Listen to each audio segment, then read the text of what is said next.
Matthew 6:27, can worry make you live longer? Totoo ba makakapagpahaba ba ng buhay ang pag-alala? Huwag nang mag-isip ng mag-isip. Yan ang katuruan ng Panginoong Jesus. Dear God, we thank you for this day. We thank you for life and strength. Salamat sa ibinibigay niyo sa aming mga pangangailangan namin. At ngayon, Panginoon, kami po'y pakalinisin ninyo at paging dapatin niyong tumanggap na inyong pagtutuwid, pagtuturo, pagpapalakas. Be our preacher, our teacher, our guide, our healer. We seek you, Father, in the name of your Son, Jesus. Mahilig mag-isip at mag-alala ang mga tao tungkol sa mga kailangan. Ang dami naman talagang kailangan ng tao, pero napakaraming lalong pag-aalala tungkol sa mga kailangan na ito. Sabi ng Panginoong Jesus, Matthew 6:25-32, kaya't sinasabi ko sa inyo, huwag kayong mabalisa. Sino sa inyo ang makapagpapahaba ng kanyang buhay ng kahit isang oras sa pamamagitan ng kanyang pagkabalisa? Kaya't huwag kayong mag-alala na baka kayo kapusin sa pagkain, inumin o damit. Hindi ba't ang mga hente lang nagbabahala tungkol sa mga bagay na ito? Alam na ng inyong Ama na nasa langit na kailangan ninyo ang lahat ng ito. Paulit-ulit, yan ang tema ng turo ng Panginoong Jesus. Huwag mag-alala. Walang mararating ang pag-aalala. Bumibigat lang ang mabigat ng mga kailangan sa buhay at dapat daw magtiwala sa Ama dahil alam niya ang pangangailangan natin, kaya dapat magtiwala. Pero ang mga tao, mahilig mag-isip ng mga kailangan, tulad ng ating binanggit, at mga problema. Kung ano-ano mga problema, pinoproblema, na matapos isipin, matapos mapuyat, matapos mapagod, hindi pa rin naman nalulutas yung problema. Paikot-ikot, paulit-ulit na usapan. Proverbs 12:25, nagpapahina sa loob ng isang tao ang kabalisahan. Ngunit ang magandang balita ay may dulot na kasiglahan. So pag laging nababalisa ang tao, humihina ang loob, pumupuro lang isip, nasisira ang pasya, ang desisyon, ang diskarte. So walang mapapala na lagi na lamang na mabalisa. Mabuti daw ay makinig, maghanap ng magandang balita kasi yun ang bibigyan ng sigla. At pag sumisigla ka, gumaganda ang takbo ng iyong isip, lumalakas ang iyong loob, ang diskarte mo, umaayos, gaganda ang takbo ng pagharap mo sa buhay. So huwag laging mamili na kabalisahan ng isipin, kundi ang pagtuunan ng pansin ay yung nakakapagpasigla. Ibig sabihin yung magandang balita. Focus on good news. Pag nag-uusap-usap kayo magkakasambahay, magkakamag-anak, magkakaibigan, magkakatrabaho, ang pag-usapan yung nakakapagpasigla, nakakapagpaganda ng pananaw sa buhay, nakakapagpatiwasay, nakakapagpatalino, kasi ang lahat ng yan ang tutulong para magkaroon ka ng magandang ideya kung paano mo haharapin ang mga hamon ng buhay. Pero pag laging nakakapagpalungkot, nakakasira ng loob, nakakainis, nakakagalit, naaapektuhan nito ang buong pag-iisip mo rin, kaya hindi ka magkakaroon ng lahat ng kailangan mo para maayos ang dapat ayusin. Ang tao, baligtad. Ang paboritong pag-usapan, yung nakakatakot, yung nakakainis, yung nakakagalit. At kung may pag-uusapan sila tungkol sa isang tao, bihirang-bihira yung usapan niya yung kapurihan ng tao, yung magaganda niyang gawa at asal. Usually, ang pinag-uusapan yung kanyang mga kapintasan, yung mga nakakainis niyang ginagawa. Pero kung anong pinag-uusapan ninyo, yun ang umaapekto sa inyong utak. At kung anong laman ng inyong utak, ganun ang gagawin ng inyong katawan. Kaya para nating nilalaso ng sarili nating isip at sariling buhay kung puro negative ang iniisip. Puro mga nakakapagpahirap ng loob, nakakatakot, nakakapagpataas ng presyon. Yan ang mga iniisip ng tao. Pinupuno ng tao ng laso ng kanyang isip. Tapos mag-e-expect siya na may lumabas na magandang isipin doon para malutas niya ang kanyang mga suliranin, maharap niya ang kanyang mga problema. Mahilig ang mga tao na mag-isip tungkol sa pagtanda at kamatayan. Kung bata pa, yung sobrang bata pa, hindi pa niya iniisip yan ang pagtanda. Kaya ang mga bata, walang takot walang mga takot sa thrill, laging gusto thrilling, exciting, kasi hindi pa nasasaktan ang ganap, hindi pa nasusugatan, napepeklatan. Pero pag nagsisimula ka na mag-isip na paano kaya pagtanda ko, sino kaya mag-aalaga sa akin, ano kaya ibibili ko ng gamot, sa kaya ako titira, tumatanda ka na nga pag dumadating ka sa ganung punto. At sinasabi rin ni Jesus yun, ano naman ang mapapala mo kaiisip niyan? Yung lagi kang nag-aalala. Psalm 71:9, ngayong ako'y matanda na, huwag mo akong pabayaan. Ganyan daw ang mga drama ng mga tao. Katawan ko'y mahina na, kaya ako'y huwag mong iiwan. Ganyan ang takbo ng isip. Nahihina ako, tatanda ako, wala ako bibili ng gamot. Ang dami namang tao sa paligid natin, nagtandaan, at sa katandaan nila ay nangamatay, nailibing naman, maayos naman. Bakit naman ikaw ay hindi magkakaganon anak ka ng Diyos? Hindi dapat laging iniisip. Dapat ma-excite ka sa pagtanda, hindi matakot. Dapat, wow, tatanda na ako. Wow, dadami ang kaalaman ko. At kung marami kang itinanim sa buhay, wow, aanin na ako ng mga itinanim ko sa buhay. Pag dumarating ang gabi, matutulog ka, sabi ng matatanda, ay gabi na naman, isang dahon na naman ang nalaga sa tangkay ng panahon. Ang iniisip mo, paubusan ng paubos ang buhay ko. Baligtad, pag gabi, matutulog kayo, sabi mo, wow, Lord, thank you, nadagdagan na naman ang one day ang buhay ko. Can you imagine? I'm one day older. Hindi yung now, nabawasan na yung haba ng buhay ko. Ano naman ang gusto nyo? 3,000 taon kayo mabuhay. Ano kayo, pyramid? Ipinagpapasalamat mo dapat, wow, isang araw na naman ang lumampas, buhay pa ako. Hindi yung isang araw na naman ang nabawas. Patanda na ako ng patanda. Hindi mo naman napipigil yung pagtakbo ng araw na yun. Bakit magiging negative ang pananaw mo? Dapat positive. Psalm 55, 4-5. Itong aking puso itigib ng lumbay. Another drama, ha? Sa aking takot na ako ay pumanaw. Sa tindi ng takot, ako'y nanginginig. Sinasaklot ako ng sindak na labis. O, pagkatapos mong masindak, manginig, matakot, anong napala mo? Wala. Nakakapagod mag-isip, nakakapagod matakot. Ang kailangan sa tao, disiplinahin ang utak niya. Na pag siya ay inaakay ng utak niya patungo sa mga isiping nakakatakot, nakakalungkot, nakakasira ng loob, siya ang umakay sa utak niya, nadalhin niya sa mga nakakatuwa, nakakapagpasigla, nakakapagpasaya. It's a matter of discipline. What thoughts you allow to linger in your mind become you. So pag ang inilalagay mong isipin ay alalahanin, magiging maalalahanin ka at ang mukha mo will show it. Disiplina. Sabi nga ni Martin Luther, you cannot stop birds from flying over your head, but you can stop them from nesting in your hair. Hindi mo naman talaga mapipigil kung may ibong lumilipad sa himpapawarin, dumaan sa ibabaw ng ulo mo. Kasi malayo, hindi mo mapipigil. Pero mapipigil mo ang ibon na yun na magpugad sa buhok mo. Ganon din yung mga negative thoughts. Minsan, tumatawid talaga sa isip natin, biglang parang jet na umuusok dyan sa langit, pero pwede mo namang itaboy. Pag nagsisimula ka ng magdramang bukid, itaboy mo yung drama. Yan ang problema sa atin, ang daming drama, puro drama. Wala namang napapala, nalulungkot lang, natatakot, humihina ang loob. Yan, at iba pa, marami pa tayong mga ibang isipin na puro mga pampabigat. Pero ang totoo, wala namang mabuting idudulot ang pag-iisip. Wala. Ulit-ulitin natin yan sa ating sarili. Itaboy ang nagpapalungkot, nananakot ng mga ideya. Ecclesiastes 5:3, ang panaginip ay bunga ng maraming alalahanin. Sabi na, may nanaginip po ako, ano kayang kahulugan? Walang kahulugan yon. Isip ka kasi ng isip. Kaya nung tulog ka na, tumuloy pa yung isip mo.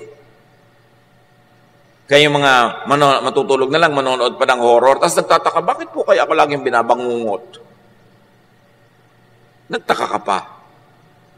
Alam niyo ba yung isip natin, pwedeng kausapin yan. Sabihin mo sa isip mo, may problema ako, hindi ko alam ang gagawin. Alin bang pipiliin kong solusyon na naiisip ko? 1, 2, 3? O yung hindi ko pa alam, pero may solusyon number 4 pala. Matutulog ako, isip. Paggising ko, yun ang unang-una mong imulat ang mata ko, yung pinili mong matalinong solusyon. Alam nyo ba na nag-iisip yung isip kahit tulog ka? Kaya ka nga nananaginip kahit tulog hindi naman ikaw nag-iisip nun. Pero kung ano-anong mga pinag-iisip mo habang gising ka, kaya pag nanaginip ka, biglang manananggal ka, yung nanay mo aswang, yung kung ano-ano mga nakakatakot, kasi gano'n ang laman ng utak mo.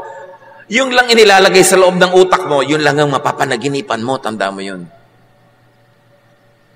So, mag-isip ka ng maganda, nakakapagpahinga, gano'n din ang labas ng iyong mga panaginip.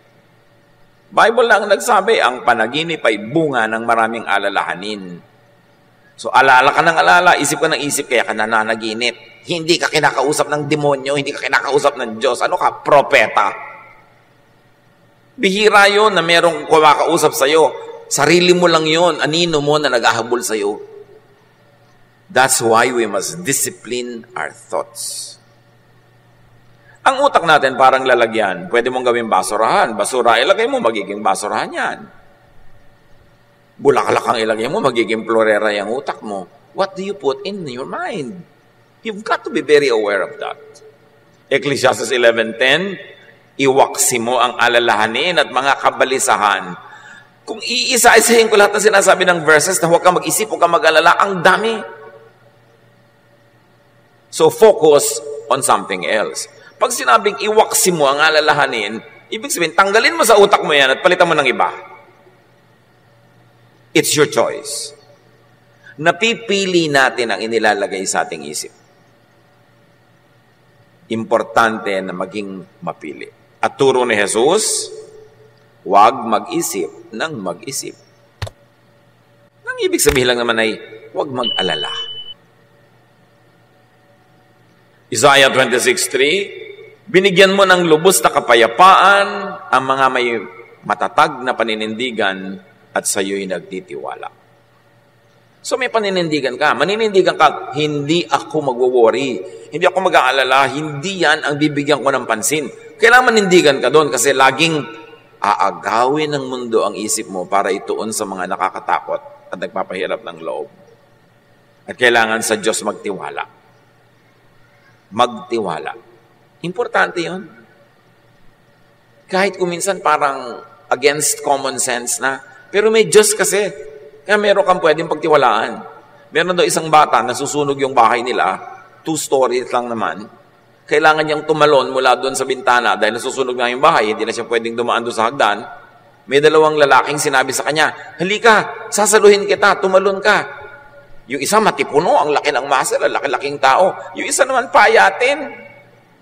Pero yung bata, doon tumalon sa payat.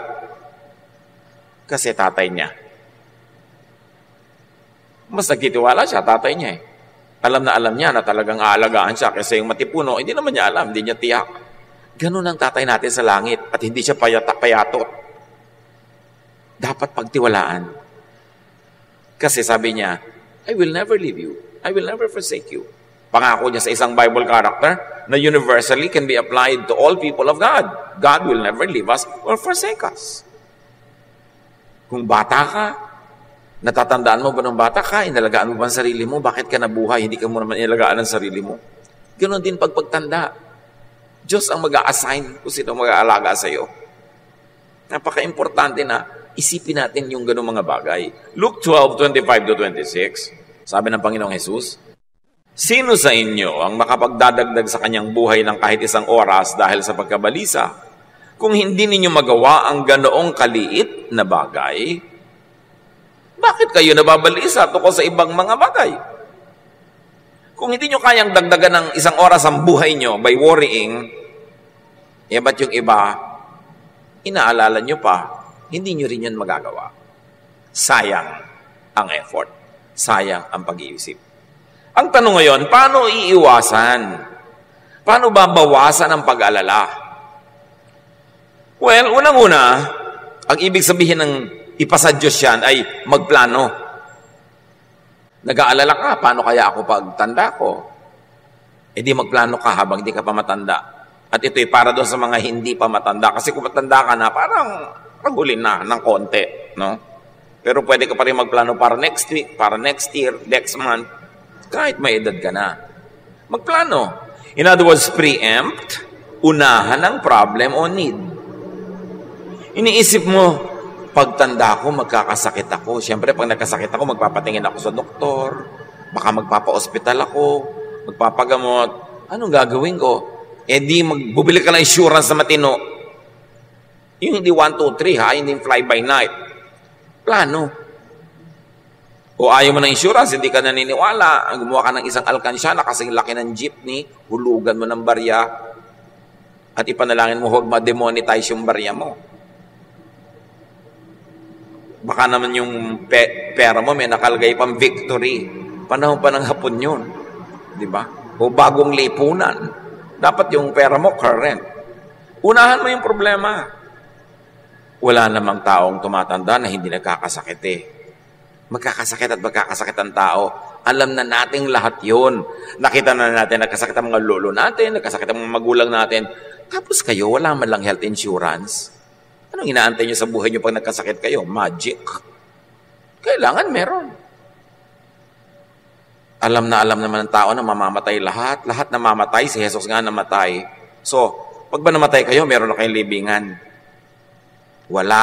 Kanina yung ipapaproblema yung libingan nyo. Yung iba, ibinibili mo na nga. Magtatampo pa. Uy, pinapaiksi mo na yata ang buhay ko. Pinapanalangin mo na yata ang mamatay ako. Anong klaseng kamangmangan yan? Dramang bukid. Bakit hindi ka ba mamamatay? Masama bang paghandaan yon? Dapat nga, ipaghanda mo na yung pamburol mo. Kaya lang, iba-ibang sizes. Dahil hindi mo alam kung payat ka o mataba ka sa oras ng iyong kamatayan. Para mapipili mo, isusuot mo. Hindi yung kung ano-ano isuot sa'yo ng mga kamag-anak mo, pagtingin sa'yo ng mga iba, ang bihis mo, darna. Hindi mo napili. Huwag tayong maraming dramang bukid. Kailangan handa ka. Huy, binibili mo ako ng health insurance. Bakit? Gusto mo ba ako magkasakit? Mga pag-iisip yan ng mangmang, kakitira ng utak. Kailangan lakihan mo yung utak mo, handa ka. O alam mo nahihina ka, syempre. Maghanda ka na. Mangyayari yon. Kaya pag nakakakita ko ng mga young couple, nagpapagawa ng bahay, naku, ang gaganda ng hagdan, ang tatarek. Bakit? Di ba kayo tatanda? Bakit wala kayong kwarto sa baba? Tatanda kayo, mamaya gumagapang na kayo ng hagdan, nahuhulog kayo ng mga hagdan-hagdan na yan. Dapat meron na kayong space sa baba. Maliban na lang, magpapalagay kayo elevator. Ngayon, kung ayaw nyo pa sa baba matulog, lakihan nyo yung sala. Abangan nyo na ng toilet, abangan nyo na ng mga tubo-tubo for lababo. Para kung tumanda ka, di ka na makakakyat, eh, doon ka magkwarto. Parang hindi ka tatanda, wala ka man lang lugar sa baba. Yung mga ganun, hindi mo ba iniisip? Dapat paghandaan mo yan. Unahan mo yung problem. Importante. Proverbs 15:22, ang isang balak na mabilis ay di papakinabangan. Ngunit ang planong pinag-aralan ay magtatagumpay. May plano ka. Alam mo, darating ang panahon, magre-retire ka. Yan naman kung nagkatrabaho ka man lang, no? Magre-retire ka, mawawalan ka ng income. Paano ka na ngayon mabubuhay? O 60, 62, nag-retire ka na. Eh kung mabuhay ka pa hanggang 95, marami ka pang kailangang gastusin noon, ha? So, meron ka ba man lang na investment? Meron ka bang may placement ka ba? O kaya man lang, meron ka bang binili kahit kaprasong bukid na kikita? O may binili ka at ipinondar kahit 1 o 2 pintong apartment na kumikita yung renta noon, wala ka ng income, doon ka ngayon kukuha ng mga panggastos mo. Kailangan magplano. At mga kapatid, hindi sapat na ang plano mo na social security ay mga anak. Hindi. Salamat. Mabuti kung itaguyod ka na yung anak. Pero kung ang napangasawa niya ay impacta, paano? Di ba 99% ang napapangasawa ng mga anak natin, mga impacta. Sa tingin ng biyanan, ha? Paano na? Iniasa mo doon? Kung minsan nga, sarili mong anak, masama ugali. Kung mabuti ugali ng anak mo, may napangasawang masamang ugali. Kaya dapat may iba ka pa mga plano sa buhay. Yan naman kung gusto mong hindi ka nag-aalala kung kailan matanda ka na. Huwag mong ilagay sa kamay ng iba ang iyong kapakanan. Kailangan may paghahanda. Proverbs 21:5, ang mabuting pagbabalak ay pinapakinabangan, ngunit ang dalos-dalos na paggaway walang kahihinatnan. So, over time, you build something na maaasahan mo pagdating ng panahon. Nang ibig sabihin lang naman mga kapatid, magsikap. Yung hirap ka, busy ka, nagtatanim, nagsisikap in the first 40 years of your life, magandang foundation yon at magandang pangitain na baka sa next 40 years of your life, kung pahahabain pa ng loob ng Panginoon ang iyong buhay, ay maginhawa ka naman. Pero pag inuna mo saya, inuna mo ang sarap, estudyante ka, puro ka absent, nagtatrabaho ka, puro ka lakwatsa, puro ka gastos, millennial ka, ang pera mo nasa gadget lahat, na every 2 weeks may bago, palit ka ng palit, wala kang savings, anong inaantay mong kinabukasan? Pagtanda mo ba, makakain mo yung mga model 72, 75, 93, ng kung ano-anong gadget? Ecclesiastes 9:10, ano man ang ginagawa mo, ipagbuhusan mo ng iyong buong makakaya. Naghahanap buhay ka? Maghanap buhay ka with feelings. May tindahan ka? Improvein mo para malaki ang benta. Hindi lang yung magbasara ka at magbukas ng tindahan araw-araw, walang improvement. Lagyan mo ng feelings, ng passion, para marami kang kitain, marami kang maimpok. At pag meron ka nun, less ang iyong worry. Ecclesiastes 3:22, kaya naisip kong walang pinakamabuti sa tao kundi pakinabangan ng kanyang pinagpaguran. Ito ang ating bahagi. Ito ang parte natin. Ito ang ating benepisyo sa buhay. Una, magpagod ka. Tapos, pakinabangan mo ang iyong pinagpaguran. Huwag mong pakinabangan ang pinagpaguran ng iba. Ganun, magpunter ka. Proverbs 10:4, ang kamay na tamad ay tiyak na magdarahop. Ngunit magbubunto ng yaman ang kamay na masinop. Yung pag nagkapera ka, gastos ka agad. Wala ka nang ang trabaho, umaasa ka lang sa magbibigay sa'yo. Pag nahipo mo yung pera, lipad ka agad, gastos. Bukas, wala na naman. Ito yung nagbibigay sa'yo, nasa gasaan ng tren. Paano na? Lalo kung tren dito sa Maynila ang nakasagasa sa'yo, hindi naman nasagasaan ka dahil sa bilis ng tren. Kundi sa bagal ng tren, 3 araw na nasa ilalim ka pa. Kaya talagang tiyak na mamamatay ka. Tapos puro pakalawang, natetano ka pa. Yun ang ikinamatay mo. Kaya sabi, kailangan huwag kang tatamad-tamad. Ang daming tao, umaasa lang sa iba. Inaasang abutan, inaasang bigyan. Ang dapat gano'n lang yung sobrang bata, sobrang tanda, o sobrang may sakit. Pag hindi ka any of the three, dapat kumikita ka ng kinakain mo at sobra pa. Kasi darating ang panahon na wala kang trabaho, walang kita, may bagyo, walang panahon gumawa ng pera, dapat meron ka nakaimpok. Para mabawasan ang pag-aalala, dapat magsikap at magtanim. Kasama na niyan, mag-impok. At magtanim sa human relations, makipagmabutihan sa kapwa. Tatanda ka, magkakasakit. Minsan madudulas ka, hindi ka makabangon. Minsan nadaganan ka ng nahulog, nabubong. Kaaway mo yung kapitbahay mo. Sino ang aasahan mong tutulong sa'yo? Ang tao na nag-iisip. Alam mong pwedeng dumating ang panahon na kahit malakas ka, maaksidente ka. O may pera ka pero biglang malasin ang mga negosyo mo at mawala ang pera mo. O magkaroon ka ng mga sakit. Kung matalino kang tao, makikipagkasundo ka, hindi ka makikipagkagalit sa mga kapitbahay, sa mga kamag-anak. Kasi dun ka aasa ng tulong sakaling di mo makayang tulungan ang iyong sarili. Isang malaking kamangmangan ang makipag-away sa mga kapitbahay, sa mga kamag-anak. Kasi paano ka pag nangailangan ka ng tulong? Dapat mabait, mabuti. Kahit peke ng konti. Kesa yung totoong-totoo ka, pero ang katotohanan mo, ang sungit-sungit mo, ang bangis-bangis mo, itago-tago mo ng konti yan. Magpanggap ka ng konti. Magbait-baitan ka man lang kung hindi ka tunay na mabait. Para naman, hindi gagawa ng masama ng kapitbahay, kundi baka gawan ka pa ng mabuti. If we come to terms with our mortality, with our weaknesses, with our limitations, we will be wise enough to invest in human relations. Kasi kahit may pera ka sa bangko, kung na-paralyze ka bigla, hindi ka makaka-withdraw. Somebody has to do it for you. Pag na-hospital ka na, hindi ka na makakita na, puro tubo na yung leg mo, nakatali ka na halos sa kama, hindi ka makapagbilang ng pera kahit may pera ka. Somebody to do it for you. Kailangan meron ka mga tao sa paligid mo na pinakikisamahan. Pinakikitunguhan ng mabuti. At ipasa Diyos mo na gagawang kanila ng mabuti sa panahon na pangangailangan mo.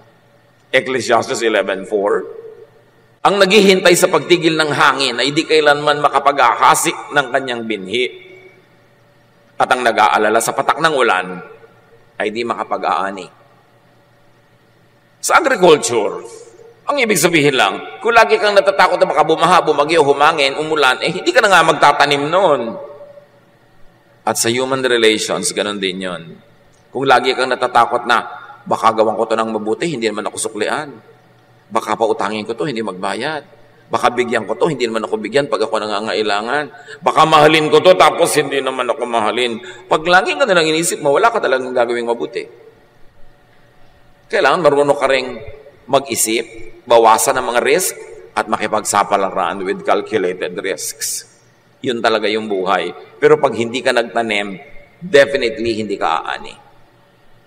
Hindi lahat ng nagtatanim umaani ng itinanim, pero kuminsan sa iba umaani, hindi niya inaasahan, doon pala manggagaling yung pagpapala. Dito ka nagtanim, doon ka umani. Minsan din naman, may tanim talaga, hindi ka nakakaani kasi binabagyo talaga, binabaha.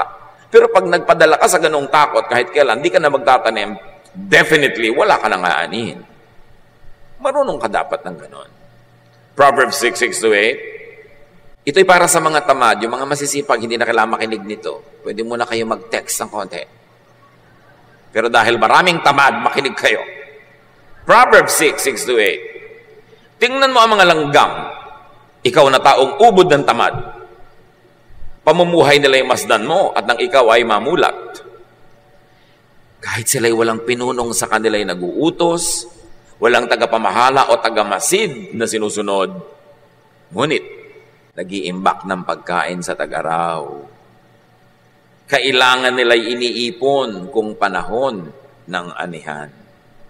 Ganun naman talaga mga langgam, busy-busy. At sa mga agricultural places, pagka talaga anihan, nandun lahat ang langgam. Pag may nalaglag kang buto, nalaglag kang prutas, hinahakotan nila yan. Kahit 5 beses kasi laki ng katawan ng langgam yung buhat niya, buhat-buhat niya yon. At pagkatapos, bulungan ng bulungan. Sa may pagkain, sa tayo may makukuha, bulungan ng bulungan. Hindi katulad ng maraming tao, bulungan ng bulungan. Uy, ano na latest na chismis? Sila bulungan ng bulungan, nagbibigay ng tip kung saan may makukuha ang pagkain, anong magagawa. Importante. Ang sipag nga ng langgam, maglaglag lang ng kaunting pagkain sa sahig, ando na sila. Sa sila lang galing. Nakaabang ng nakaabang. Hindi sa chismis. Nakaabang sa oportunidad. Kaya sabi, hoy mga batugan, matuto kayo sa langgam, ha? Walang mga leaders yan, walang organizational chat, walang mga PERT CPM yan, walang mga seminar. Pero ang sipag. At pag dumating ang bagyo, ang ulan, ang baha, nakaligpit sila sa mga bahay nila, may nakaimbak silang pagkain. Parang yung woman of Proverbs 31, she can laugh at the days to come. Imagine you can laugh at the days to come. Ay, enrollment na. May pang-enroll ako mga anak. O, di ba? Uy, magkakasakit ka. May pera tayo, may insurance tayo. Yun ang matitinong tao. Hindi, naku, magkakasakit tayo. May agastos na, worrying with the worried. Wala kasing tanim. Walang aanihin. Sabi, mabuti pa yung langgam. Gayahin nyo. Ang liit ng utak noon. Di ba? Pero bakit ang talino? Sayang naman yung utak na ang laki-laki. Ang bigat-bigat dalhin, tapos walang laman. Ang laman pa, mga kung ano-anong negative things. Proverbs 11:27, kung mabuti ang hangarin, ikaw ay gagalang. Kapag humahanap ng gulo, yun ay masusumpungan. Ibig sabihin lang, kung anong ginagawa mo, yun ang aanihin mo. Gusto mo ng gulo? Magkakagulo. Gusto mo ng katahimikan? Magkakatahimik. Kung gusto mong igalang ka ng iba, gandahan mo ang iyong buhay. Ecclesiastes 10:12, ang mga salita ng matalino ay nag-aani ng karangalan, ngunit napapahamak ang mangmang dahil sa kanyang mga salita. Kasasalita, kaya napapahamak ang tao. Kada daldal, kabubulong, kachichismis, karareklamo, maririnig ng iba, lalaki ang gulo. Kaya dapat ang tao marunong magkontrol ng bibig. Lalo't kung hindi ka tiyak na ikaw ay pantas, marunong, magaling, mas mainam manahimik. Kasi ang may mga tao na tuwing bubuka ang bibig, nag-aani sila ng problema. Dapat by now, alam mo na yun, kapatid, kaibigan, kung anong bunga na yung pagsasalita. Tigil-tigilan ang kadaldalan na walang kinakauwian, kundi problema at gulo. At paano maiwasan ang pag-alala? Maging abala. Pag-abala ka, una, sa ginagawang mabuti, bubunga yun, kaya mababawasan ang pag-alala mo. At may pangalawa pang pagiging abala. Yun ay magsaya ka para hindi lungkot ang pumasok sa iyong isip. Proverbs 6:9-11. Hanggang kailan taong tamad mananatili sa higaan? Kailan ka babalik ako sa iyong pagkakahimlay? Kaunting tulog, bahagyang idlip, sandaling pahinga, at paghalo-kip-kip. Samantalang namamahinga ka, kahirap ay darating na parang armadong magnanakaw upang kunin ang lahat ng iyong kailangan. Sige, magtulog-tulog ka, maghalukip-kip, magkuyakoy, magpabanjing-banjing, magpa-text-text, magpa-games-games ka, sige. Sabi ganon, huwag ka magtrabaho, maglaro ka na maglaro. Pero habang ginagawa mo ang lahat ng yan, unti-unti, na ginagapang ka ng kahirapan. At gigisi ka na lang isang araw, super hirap mo na. 2 Thessalonians 3:11-12. Binanggit namin ito dahil nabalitaan naming may ilan sa inyong ayaw magtrabaho. At walang inaatupag kundi ang makialam sa buhay ng may buhay. Tingnan niyo ang katabi niyo. Mga nasa likod, nasa harap. Tayo ba ito?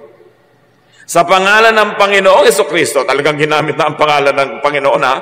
Mahigpit naming inuutos sa mga taong ito na sila'y maghanap buhay ng maayos at huwag umasa sa iba. Kailangan pa bang i-memorize yan? Sabi, huwag yung ang inaatupag nyo, buhay ng may buhay, makialam kayo sa buhay ng may buhay. Kung kailan ang birthday ng isang artista, sino na bang asawa kayo ni ganitong artista, huwag nyo nga pakialaman yan kasi hindi yan pagkakaperahan. Ang atupagin nyo, sabi ganoon, maghanap buhay kayo. At liban nila kay sobrang bata, sobrang tanda o may sakit, huwag kayong umasa sa iba. Aba, may nabalitaan pa ako. OFW. Namatay na ang ina. Ang tagal na. Kasi hindi siya umuuwi. Hindi sinabi ng mga kapatid. Bakit? Para huwag tumigil magpadala si OFW ng perang pampagamot at panggastos ni nanay. Ang tagal na palang naagnas. Namatay na yung nanay, padala pa siya ng padala ng papagamot. Niloloko ng mga kapatid. Sinabi, huwag kayong aasa sa iba. At huwag tayong sobrang umasa sa mga OFW. Kailangan pa bang ulit-ulitin, hindi naman madaling kitain yung pera nila, na ang pera naman nila, sweldo lang, constant, yun lang. Pag nagpadala sa iyo sa ganitong petsa, ibig sabihin na susunod yan sweldo sa ganong araw. Tapos kalagitnaan, susulat ka na naman, tatawag ka, text ka, may hihingin ka. Bakit? Hindi pa siya sumusweldo. Saan mo siya pakukuhanin ng pera? Tapos uutang para magdebu, uutang para mag-birthday, mag-party, mag-baile, mag-inuman. Ang inuutang mo lang dapat yung pampuhunan na pinag-aralan mo, natutubo. Kikitain mo yung pambayad sa utang. Pero yung uutang ka para lamang pang-arte, pang-gastos, isang malaking kabaliwan. Tapos iba yung nagbabayad. Laging gusto mo gadget na ganito, gusto mo ganung original pa, gusto mo pa branded. Bakit kinita mo na ba yan kung hindi pa? Nakarating ka na ba sa Divisoria? Doon ka mamili ha, kung wala ka pang masyadong kinikita. Huwag na gusto mo pa doon sa mga mamahalin. Deserve before you desire. Yung ang forma-forma mo, branded ang mga damit, branded ganyan, tapos wala ka namang income, saan mo kinuha yun? May ibang nagbayad. It is ungodly. It is not good. Kaya yung matinong babae sa Proverbs 31, sabi sa verse 18, she knows when to buy or sell, and she stays busy until late at night. Yun yung babaeng who can laugh at the days to come. So marami na tayong sinabi tungkol sa pagtatrabaho, pagtatanim, paggawa ng mabuti, para huwag mag-alala. Di ba? Yun ang topic natin, para huwag mag-alala. Meron pa namang isang para huwag mag-alala, maglibang. Tagalog ito ha, hindi yung Bisayang maglibang. Maglibang, magsaya. Kailangan din yun, mahalaga yun. Lalo't kung hindi mo nun uutangin, o hihingin yung panglibang na Tagalog ha. Yung mga Bisaya lang nakakaintindi ng joke. Ecclesiastes 5:18, ito ang isang mabuting bagay na aking nakita. Nararapat lamang na kumain, uminom, at pakinabangan ng isang tao ang bunga ng kanyang pinagpaguran sa mundong ito sa maikling panahong ibinigay sa kanya ng Diyos. Ito ang ating bahagi. Sabi, alam mo, huwag mo kakalimutan magsaya, maglibang, uminom, kumain. Lalot, pinagpaguran mo naman yon, bunga ng pagod mo. Huwag kang puro dusa, puro hirap. Paano rin dapat mag-enjoy sa buhay? Para balanced. Ang buhay parang bangko. Pag nag-deposit ka ng maraming saya, sa oras na hindi ka masaya at malungkot ka nga, pwede kang mag-withdraw doon sa mga na-deposit mo noon. The many happiness and joys and pleasures you've had in life can strengthen you in times of sorrow. Naka-deposit kasi yon. Mag-deposit kayo ng kaligayahan sa puso nyo. Enjoyment, basta hindi ninanakaw. Ecclesiastes 6:9, mabuti pa ay masyahan sa anumang kalagayan kaysa mangarap ng di naman makakamtan. Ito man ay walang kabuluhan, tulad ng paghahabol sa hangin. So isa pang itinuturo, learn to be contented with what you can afford. Kesa isip ka ng isip nung di mo naman kaya, hindi mo abot, enjoyin mo yung kaya at abot mo ngayon. Ecclesiastes 8:15, kaya para sa akin, ang tao ay dapat magpakasaya sa buhay. Walang pinakamabuti kundi kumain, uminom at magsaya. Ito ay magagawa niya habang siya ay nabubuhay at nakapagpapagod sa mundong ito. Punctuate your days of work with pleasure, with happiness, with mini vacations. Reward yourself and people who help you with pleasure, with happiness, with joy. It is very godly. Marami kasi mga tao, akala nila pag maka-Diyos ka, puro ka na pagpepenitensya, paghihirap, pag-aayuno, pagdurusan. No! God loves us. God is kind. Kaya lang niya tayo pinagtatanim para tayo umani. Hindi tayo parusahan. Kaya kung nagtatanim ka na, dapat umani ka. Mga kapatid, huwag niyong aagawan yung taong umaani ng tanim niya. Minsan sabi ko, ang sarap-sarap naman ng buhay niya, laki-laki ng kita ng tindahan niya. Kasama ka ba nung ipinandar niya yon? Na ang tinda lang niya, 1 pirasong lumpia. After 1 week, 2 pirasong lumpia. Ngayon, isa na siyang lumpia queen. Tapos gusto mo ngayon, makihalo sa kinikita niya, kasama ka ba niya sa hirap? So, dapat pinagpaguran mo yan. Importante, na payagan natin yung mga nagtanim noon na anihin nila yung tanim nila. Huwag kang makiani. Kung pamisa-misa, nabibigyan-bigyan ka, salamat. Huwag kang maiinggit sa mga taong, ang laki ng negosyo niya, ang laki na ng kita niyang pinsan niya na yan. Yung inggit-inggit. Pero pinaghirapan nila yon. Deserve nila yon. Do not covet what is not yours. Kaya halimbawa, mga anak, tanim kayo ng mga magulang nyo eh. Dapat paanihin nyo sila. Kasi tanim kayo. Mga manugang, yung napangasawa ninyo, tanim nyo ng magulang niya, ng biyanan nyo, paanihin nyo yung biyanan nyo. Yung mga magulang nyo rin, paanihin nyo rin. Lahat ng tumulong sa inyo sa inyong buhay, kaya sino pa yon, kaya malaki o maliit na tulong, kailangan pagkaya nyo na salang bigyan ng ani, paanihin nyo. Kasi tanim kayo eh. Yun ang kalooban ng Diyos, ang itinanim, inaani. Napakasama yung wala kang utang na loob. Yung tinaniman ka, wala man lang mapitas sa'yo. Wala man lang mapakinabang sa'yo. Samantalang binigyan ka ng pagod, hirap, lahat-lahat. Ganun ang taong makadiyos at disente. Lahat ng tumulong sa'yo, tutulungan mo rin. Lahat ng naghirap sa'yo, susuklian mo. Ibayo pa doon kung kaya mo pa. Ganun ang pagiging makadiyos. So matapos mong magtanim, mag-invest, magplano, ipasa Diyos ang lahat. Nagawa mo na yung dapat mong gawin. Halimbawa, nagtanim ka ng buto, huwag mong hukayin bukas para tingnan kung tumutubo. Diyos ang magpapatubo. Pero ikaw magdidilig, ikaw mag-aalaga. So, ipasa Diyos mo na pag nagawa mo na yung balak mo. Katulad na marami mga magulang, paano kaya lalaki ang anak ko, lalaki kaya ang matino? Habang bata, turuan mo ng turuan, at pagkatapos, bahala na sa kanya ang Diyos. Nagtanim ka na eh. Sabi sa Bible, train up a child in the way he should go, and when he is old, he will not depart from it. So, huwag ganun problemahin yung pagiging old niya. Nataniman mo nung yang, yun ang magiging siya. 99% of the time. So, imbes mag-alala ka kung paano siya lalaki, palakihin mo ng tama ngayon. Yung first 10, 15, 20 years ng bata na nasa piling mo, taniman mo ng lahat ng mabubuti, sipag, kabaitan, pagiging makadiyos, makatao, at pagkatapos nun, pawalan mo na, magbubunga na yung itinanim mo. Pero kung itinanim mo, pinabayaan mo, negative, sinindak mo, tinakot, ginawa mo, dinepress mo yung bata, may bunga din yan. At aani ka rin yan, kasi yun ang tanim.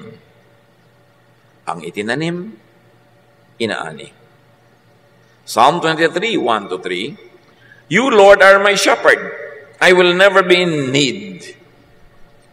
You let me rest in fields of green grass. You lead me to streams of peaceful water, and you refresh my life. So, yung Panginoon, dinadala niyo ako sa mga luntiang mga damuhan, dinadala niyo ako sa mga payapang batis, at hindi lang yun physical, very especially mentally. Let the Lord take you, your thoughts, your brain, to realms of peace, of serenity, of rest. Mental discipline yan, and let the Lord lead you. Proverbs 3, 5-6, With all your heart, you must trust the Lord and not your own judgment. Always let Him lead you, and He will clear the road for you to follow. Laging kasama ang Panginoon. Pangungunan niya, pagtuturo niya. Proverbs 31:25, The woman who is full of wisdom, she is strong and graceful, as well as cheerful about the future. She is not scared of the future. She is cheerful about the future. Why? Because she planted in time. Kung anong dapat itinanim niya. Nag-iintay lang siya lagi ng ani. At kung umaani siya ngayon, nagtatanim pa uli siya sa iba, para bukas may iba na naman siyang aanihin. Philippians 4, 6-7, Huwag kayong mabalisa tungkol sa anumang bagay. Sa halip, hingin niyo sa Diyos ang lahat ng inyong kailangan sa pamamagitan ng pananalangin may pasasalamat. At ang kapayapaan ng Diyos na hindi kayang maunawaan ng tao, ang siyang mag-iingat sa inyong puso at pag-iisip dahil sa inyong pakikipagkaisa kay Kristo. Peace of mind is a mental state. It's a mindset. It's a way of thinking. But you can have peace when you do what you can and then leave the rest up to God. Dear Lord, we thank you that you are our Father, that you love us and you care for us, and you know what's happening in our lives. Alam niyo, Panginoon, ang alalahanin, mga bagabang, tumatakot sa bawat isang anak mong narito. Hindi ito lingid sa inyo. Isinusuko namin sa inyo ang aming mga alalahanin, ang aming mga takot. At kasabay nun, isinusuko namin sa inyo ang aming lakas, ang aming time, talent, and treasure para kami mapangunahan mo to invest, to plant, to do the right thing, and then to leave the rest up to you. May party kami, may party kayo. We are partners. So God, thank you that you are our partner in making our life beautiful, complete, peaceful, and fruitful.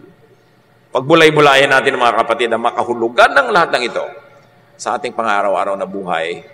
Bow before the Lord, spend some time in prayer and reflection as the Lord leads you to operationalize all of these ideals in your daily life. Father, continue to teach and touch your people.